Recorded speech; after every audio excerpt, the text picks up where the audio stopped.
Hinawakan ni Xiao Chen si Yin Wu daw sa kanyang kwelyo, malamig ang tingin ng ating bida habang tinatanong kung kilala ba siya nito, tinawag lang siyang walang silbing manugang ng pamilyang Jiang. Ipinakilala naman ng hangal ang kanyang sarili bilang si Xiao Chen, ang hari ng Dragon King Palace, ang dakilang Dragon King mismo. Biglang nanlaki ang mga mata ni Yin Wu daw, hindi makapaniwala sa kanyang narinig. Mariin ang boses ni Xiao Chen habang sinasabi na tumakas siya sa China para mamuhay ng tahimik, pero kung may magtatangkang agawin ng babaeng mahal niya, may kabayaran yun. Nagsimulang manginig sa takot si Yin Wu daw, kaya agad itong humingi ng tawad upang mabuhay.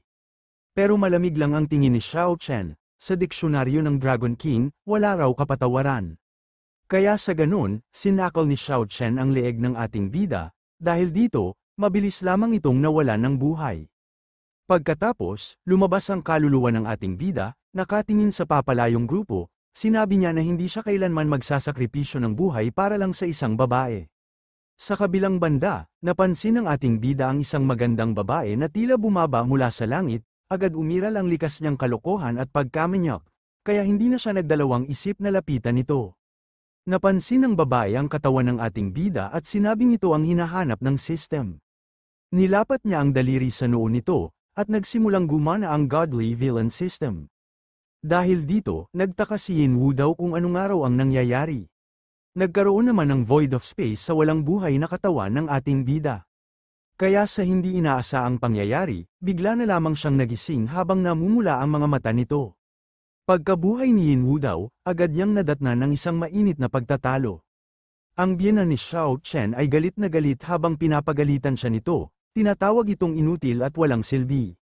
Galit nitong binanggit ang malaking utang ng pamilya Jiang, habang si Yin Wu daw naman ay naguguluhan, hindi makapaniwala na muling nabuhay siya at naririnig ang lahat ng iyon. Nagulantang ang ating bida nang mapagtanto niyang muli siyang nabuhay. Sa una ay akala niya ay nabalik lang siya bago siya pinatay ni Xiao Chen.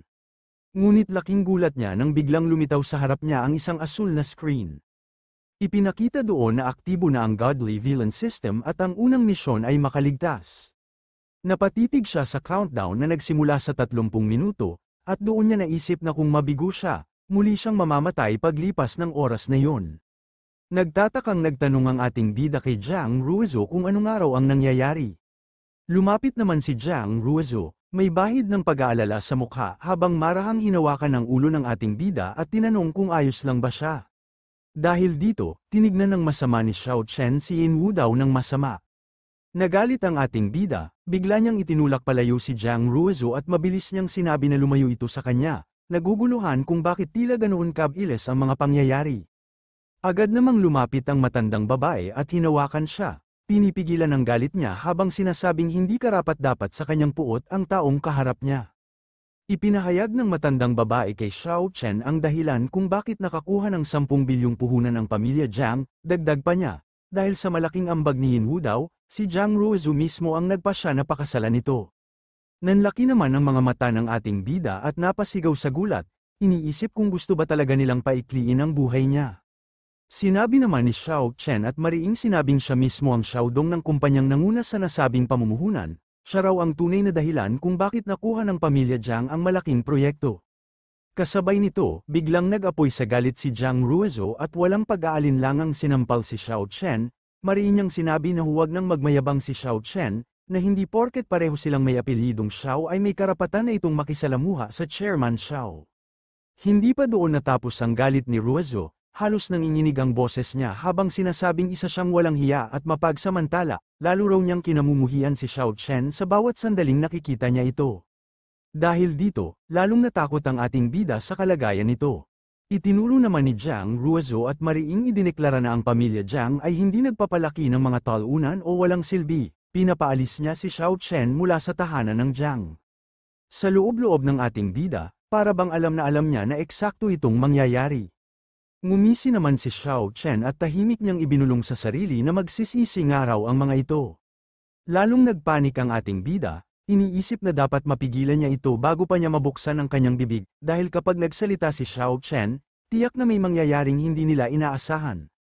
Mabilis na pumagitna ang matandang babae at hinawakan si Jiang Ruizu, pinipigilan itong muli na saktan si Xiao Chen, Mahinahon ngunit mariin niyang sinabi na huwag na sanang magpapaapekto si Mr. Yin at huwag nang mag-aksaya ng galit, dahil baka madumihan lamang ang kamay niya sa kakasampal sa taong yun. Sumunod namang nagsalita si Jiang Ruozo, nakiusap siya kay Yin Wu daw na palayain na lang si Xiao Chen alang-alang sa kanya, dahil wala raw siyang kahit anong pagmamahal dito. Ngunit habang sinasabi niya yon, mariin ding itinuro ni Yin Wu daw na siya raw ang hindi pinapayagang umalis, na si Jiang Ruozo mismo ang humahadlang sa kanya. Pagkatapos noon, dumating ang mga tauhan ni Xiao Chen, tatlong lalaking may matitinding presensya na agad nagdulot ng katahimikan sa paligid, isa-isang naglakad ang mga ito papalapit. Sa isang iglap, itinigil niya ang pagpapanggap at buong yabang na inihayag na siya ang Dragon King, napayuko agad ang tatlo niyang nasasakupan bilang tanda ng paggalang, sina Yan Lu, ang tagapamahala ng Dragon King Palace, ang Tyrant, na siyang namumuno sa kapangyarihan, at ang God of Wealth, tagapangalaga ng yaman ng kanilang samahan. Ayon sa mga bulong sa ilalim ng mundo, ang Dragon King Palace ang pinakamakapangyarihan at pinakakinatatakutang organisasyon sa buong internasyonal na underworld.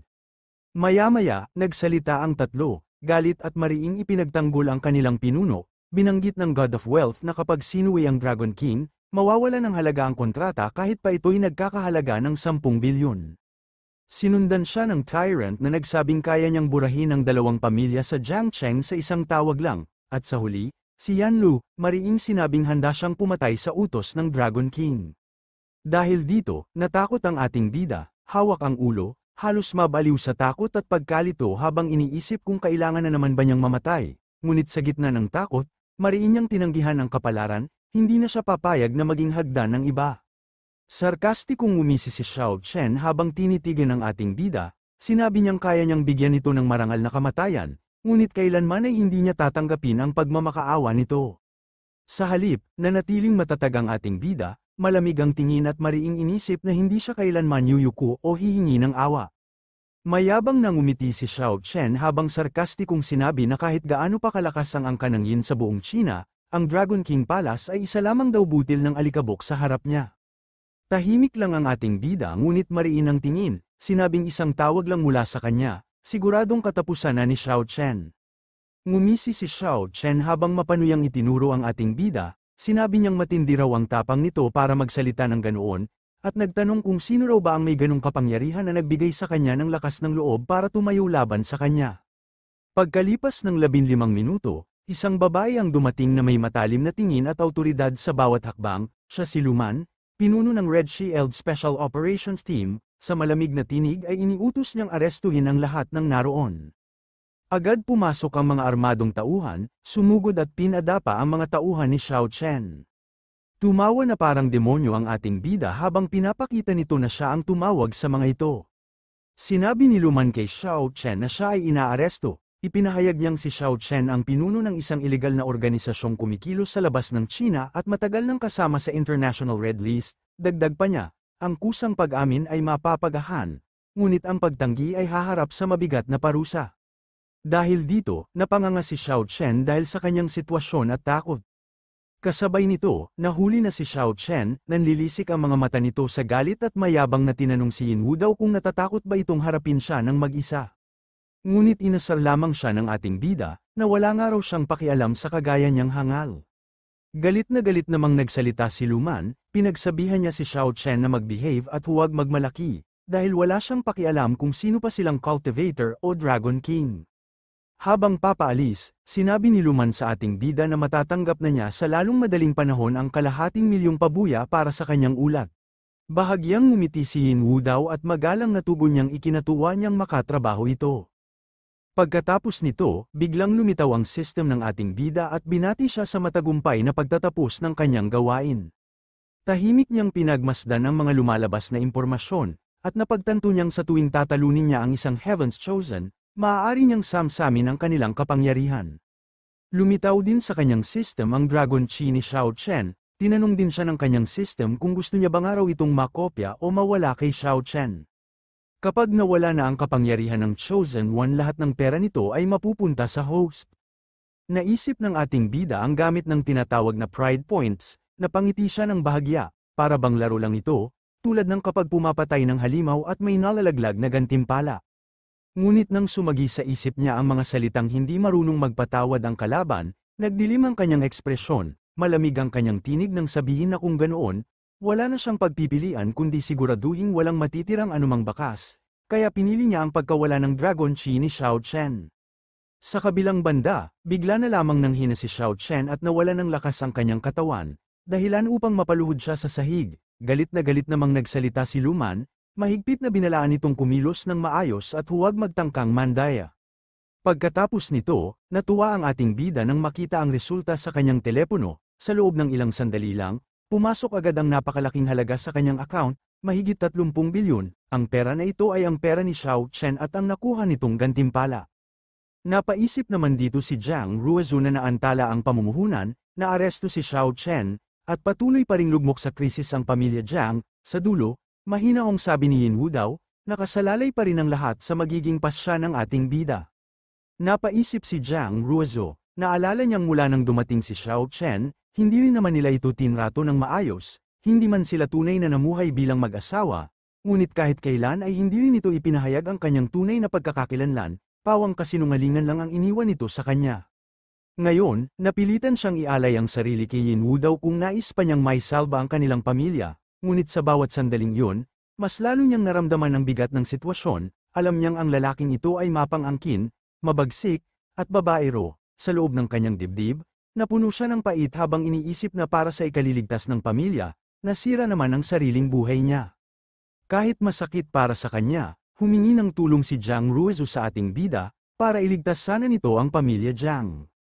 Masayang sinabi ng ating bida, tutulungan niya ang pamilya ngunit kailangan niyang maunawaan muna ang tunay na dahilan sa likod ng lahat. Nagtaka ang ating bida nang biglang lumitaw sa harap niya ang kanyang system. Ipinakita doon na ang kanyang favorability kay Jiang Ruizu ay nasa negatibong 100 puntos, labis na kasuklaman. Kasunod noon ay lumabas ang bagong gawain ng system, kailangan niyang makuha ang 70 puntos ng kabaitan mula sa babae upang matapos ang misyon. Napakunot ang noo ni Yin Wu daw, hindi makapaniwalang posible yon dahil malinaw na ayaw sa kanya ang babae. Samantala, malamig at may halong pandidiri ang ekspresyon ni Jiang Ruizu, pilit niyang pinakalma ang sarili, iniisip na para sa kapakanan ng pamilya Jiang ay handa siyang magpanggap, kahit pa ang halik na ito ay parang mula sa isang aso para sa kanya.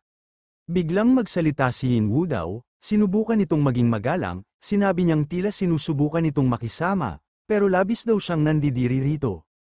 Napatulala si Jiang Ruizu, hindi makapaniwala sa narinig, at agad niyang itinangging ganoon ang nararamdaman niya. Ngunit mariing sumagot ang ating bida, malamig ang boses habang sinasabing kahit hindi pa niya namamalayan, iyon pa rin ang totoo. Napakunot ang noo ng ating bida, halatang naiinis sa sitwasyon, sa tono ng kanyang boses, mariin niyang sinabi na hindi siya ang tipo ng lalaking luluhod para sa mga tulad nila, sabay banggit ng planong puhunan na 10 bilyon. Ngumiti siya ng may kumpiyansa, tumingala at mayabang na idineklara na handa siyang mag-alok ng 10 bilyon, hindi para mamalimos, kundi upang bilhin mismo ang Jiang Group. Dahil dito, nagulat naman ang dalawang mag-ina sa kanilang narinig. Kasabay nun, bigla na lamang tumaas ang negative favorability ni Jiang Ruizu ng 120 points sa pagdududa nito sa ating bida. Habang paalis na ang ating bida, bahagyang nakangisi habang naglalakad palayo, iniwan niya ang utos na papuntahin si Ruizu sa kanyang lugar upang pirmahan ang kontrata kapag nakapagdesisyon na ito. Ngunit sa gitna ng kanyang paglalakad, biglang nagalit ang system sa kanyang isipan, nagbababala na mabilis na bumababa ang pabor sa kanya. Napahinto siya sandali, saka mapanuksong ngumiti. Sa isip niya, sanay na siya sa ganitong sitwasyon, mas bihasa siya pagdating sa mga babae. Maya-maya, mapupunta na ang eksena sa River House. Doon makikita natin nagmamaneho si Yi Wu daw ng kanyang sport car. Pagdating niya doon, kaagad naman siyang binati ng mga tauhan sa kanyang pagdating. Mula sa loob nito, habang nagbabalat ng mansana si Su Qingya, aksidente nitong nahiwa ang kanyang kamay. Kaya sinubo niya ang kanyang daliri upang mapigilan ito sa pagdurugo. Pagdating ng ating bida sa mansyon, sinalubong siya ni Su Qingya na tila nag-aalala. Mahina nitong sinabi na hindi pa niya naihanda ang tubig para sa pagliligo dahil hindi niya inakalang maaga itong uuwi. Kita sa mukha ng babae ang kaba at pagkalito, habang sa gilid ay lumitaw ang datos ng system, mataas ang pagmamahal niya, ngunit halos kasing taas din ang takot. Bahagyang nagulat ang ating bida sa nakitang emosyon, hindi niya akalaing tunay pala itong nagmamalasakit, ngunit may halong takot na hindi niya maipaliwanag. Napansin niya ang kamay ni Su Qingya at agad niyang tinanong kung ano ang nangyari rito. Pilit namang ngumiti si Su Qingya, sinabing wala yun, ngunit halatang natatakot ito. Naalala ng ating bida ang nakaraan, ang ginawa niya noon kay Su Qingya, muling bumalik sa kanyang isipan ang eksenang puno ng galit at pagkabaliw, kung saan halos lamunin siya ng puot. Galit na galit siyang nagsalita noon, habang nanginginig sa sobrang emosyon, at si Su Qingya naman ay takot na takot, hindi alam kung paano kakalmeyan ang sitwasyon. Ngunit ngayon, habang inaalala niya yun matapos maranasan ang kamatayan at muling pagkabuhay, napangiti siya ng may kakaibang kasiyahan, naisip niyang perpekto ang lahat ng yun, isang karanasang bagay na bagay sa papel niya bilang isang tunay na kontrabida. Hinawakan ng ating bida si Su Qingya sa kanyang braso, at sinabi niyang linisin nito ang silid para sa pagninilay dahil gusto niyang gamitin yun, naalala raw niyang may ganun pala silang lugar sa bahay. Tahimik lamang si Su Qingya at agad sumunod, bahagyang kinakabahan ngunit walang magawa. Habang papalayo ito, pinagmasdan siya ni Yin Wu daw at sa isipan niya'y marahan niyang sinabi na kahit ito pa ang taong naniningil ng utang sa kanya, magiging mabait pa rin siya mula ngayon, dahil sa pag-ibig, wala na raw dahilan para mamuhay si Su Qingya sa takot gaya ng dati. Makalipas ang ilang sandali, habang nagme-meditate ang ating bida, lumitaw sa kanya ang Dragon Chi, at pati ang isang jade pendant na nakalagay sa kanyang leeg. Doon lumabas ang kanyang mommy system, at sa isip nito ay tama ang naging pasya dahil napakabilis ng pag-angat ng lakas ng ating bida. Habang nakatitig sa jade na nasa dibdib nito, naisip niyang iyon ang magiging ligtas na taguan upang makaiwas sa Diyos na gumagala. Dahil dito, pumasok ito sa loob ng jade pendant upang doon magtago. Pagkatapos magsanay ng ating bida, dama niya ang pagdaloy ng kapangyarihan ng Nine Dragons True Chi sa buong katawan niya, ramdam niyang naging magaan ang kanyang mga kalamnan at buto, at ayon sa nabasa niya sa aklat, ang mga lason sa kanyang katawan ay tuluyang nailabas. Kasabay nun, dumating si Su Qingya dala ang isang ginseng soup. Napansin naman ni Yin Wu daw ang pagdating ni Su Qingya, kaya nag-flex ang ating bida matapos ang kanyang pagsasanay, ipinakita ang matipuno at halos perpektong katawan na bunga ng kanyang bagong lakas. At sa loob-loob ng ating bida, tila natatawa siyang alam niyang mahirap nang pigilan ang sariling damdamin ng babae sa susunod na mga araw. Namula si Su Qingya habang pinagmamasdan nito, dahil mapapalaban na raw ito kung magkataon. Habang kumakain ng masigla ang ating bida, biglang nagsalita si Su Qingya, may halong pag-aalala sa kanyang tinig nang sabihin niyang pakawalan na sana ng ating bida ang babaeng dinala niya kagabi, dahil narinig niyang may kapatid itong sundalo na maaaring gumanti sa kanya.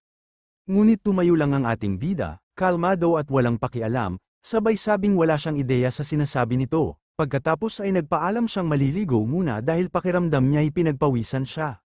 Naiwan si Su Qingya, tahimik na nakatingin sa kanya, at sa loob-loob ay umaasang hindi na ito muling gagawa ng kasalanan.